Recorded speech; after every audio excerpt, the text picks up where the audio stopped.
Born in Gaza, al-Natour studied law in Gaza's University of Palestine before traveling to Egypt in 2016. Moumen has lived in displacement camps since 2023. Demonstrations against Hamas have been going on for weeks, but they started back in 2019 when one young, bold Palestinian saw the need to liberate his people from the terror group. In 2019, you protested against Hamas's control of Gaza. What did that accomplish then? We raised our voices. This is important. We changed the equation. We broke the barrier of fear for the population. We want to live. In all the Arab countries, we saw the same slogans. We want to live. In Yemen, in Iraq, people took to the streets in many demonstrations. They raised this slogan because the demands of life are greater than all the political demands. People need a dignified life. We said we want to live, we don't want to die. This new flow has a different purpose from what we said in 2019. This slogan continues to this day. This is a great proof that we affected society and broke the barrier of fear. What al-Natour does is very dangerous and risky. We asked what drives him. Of course, being against the leadership of Hamas, against a radical regime, is very dangerous. But the situation in Gaza forces us to do these things. Before October 7th, the economic situation was bad. Life was not good. The unemployment rate was more than 80%. Poverty rate was more than 60%. The pollution rate was high. There were very limited sources of income. Even the employees, whether in the government of Hamas or in the Palestinian Authority, were getting low salaries. There was not enough money to pay their salaries. We needed a revolution for our society. Society is the foundation of any regime, any government, any state. If society collapses, then the whole state will collapse. We, as Palestinians, have a dream of becoming an independent state. But in an unstable economic situation, which has affected the social reality, the Palestinian goal was broken. We certainly had to be louder than to remain silent about Hamas or other regimes. So, before October 7th, we had to deliver our message that our society is not only Hamas. Society needs to change. It needs a new, serious leadership to find a social solution, not a political one. The political solution comes after society is ready for the state. And society has to have an economy that is developing and sustaining itself. But before October 7th, people were leaving for Turkey to emigrate to Europe. They were looking for illegal immigration routes. They wanted to escape from Gaza. And now, after October 7th, the city of Gaza, or the Gaza Strip, is completely destroyed. The north is completely destroyed. Our loss is that the Middle East, even though it has buildings, is now being bombed by missiles, tanks, and warplanes. The reality is destroyed. Trump's plan is to show that the people of Gaza don't want to emigrate from Gaza. This is not true. Society is destroyed. We need to get out of this state of despair. We need to get out of the hell we are living in now. So today, we must continue our movement against the Hamas government and the revolution against this reality created by Hamas on October 7th. Can you articulate more on Hamas and the situation now? There is a situation of depression. I told you at the beginning that the Hamas regime is a radical regime. It doesn't believe in political pluralism. It doesn't believe in opposition. They arrest oppositionists. They killed a young man who was 22 years old. They also killed a man who protested against the arrival of armed men to a refugee school. They expelled them, but according to the story spread on social media, they came back and killed him. Unfortunately, this strengthens the rejection in this society. Hamas is guilty. Israel is guilty. Even the silence of the whole world about what is happening in Gaza must be addressed. When the Americans see the Palestinian people in Gaza, many see terrible suffering, but many see those who are with Hamas. Hostages were held in the homes of some Palestinians, but the impression is that the majority of Palestinians are with Hamas. What is the reality? Hamas does not represent the majority of the Palestinian people in Gaza. The numbers of protesters are increasing every day. Everyone declares in Gaza that they do not want Hamas to remain in Gaza. The hostages are with Hamas, not Gazans, and the homes where the hostages were held are Hamas, not civilians. The suffering we are experiencing is great, and we see hell growing and expanding every day. Staying alive is difficult and costly in Gaza, and the community here is desperate and trying to get out of the impasse that Hamas has put it in. Why aren't there women in demonstrations against Hamas? Today, after October 7th, women don't have a kitchen. They don't have gas to light a fire and cook food. How could you find them in demonstrations? They have a more sacred mission, in my opinion, to wake up the demonstrators, to cook food for them. Today, the dignity of women in Gaza is humiliated. I'm sorry to say this, but this is what they can do. You also said that Gazans can help free the Israeli hostages. How? As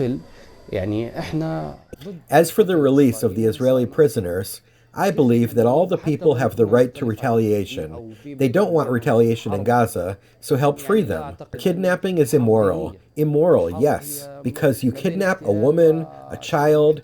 We're against the killing made by Israelis of our women and our children. How can we be satisfied doing the same? And even if we disagree on religion, or if there's a war between us and them, I don't think it's a religious war, and in any way something justifiable to do. The war is between an occupier and occupied people. Our struggle shouldn't be against the civilians. Even in Islam, you don't kill a man or a woman or a child. Even in Islam, the texts are clear. What happened on October 7th is wrong. It's difficult for someone who did this to admit his mistake. They led the people to a war that's not worth it. In your opinion, who should rule Gaza after the war? I think there should be a local leader who can lead Gaza toward a just, righteous, and fair government that believes in society more than in politics. According to you, will the Palestinians be affected in the shaping of the future of Gaza? Of course. I hope that the Palestinian youth will participate in any decision toward Gaza. Until now, we've seen initiatives, whether American, Arab, or other initiatives, even what Israel demands. But no one discussed with the people of Gaza or any leader of Gaza. No one led them in making the right decision. Many people throughout the world want to know why Palestinians didn't rise up to Hamas. The Palestinians in Gaza are different from the Palestinian people in the West Bank or any other areas. Why? Because every part of the Palestinian people has its own interests. Every part has different ambitions than the other part. The Palestinian people in Gaza want to live. They want to live a dignified life. The people of Gaza have a duty to provide good scenes and to keep them away from Netflix and to bring them to their screens for free.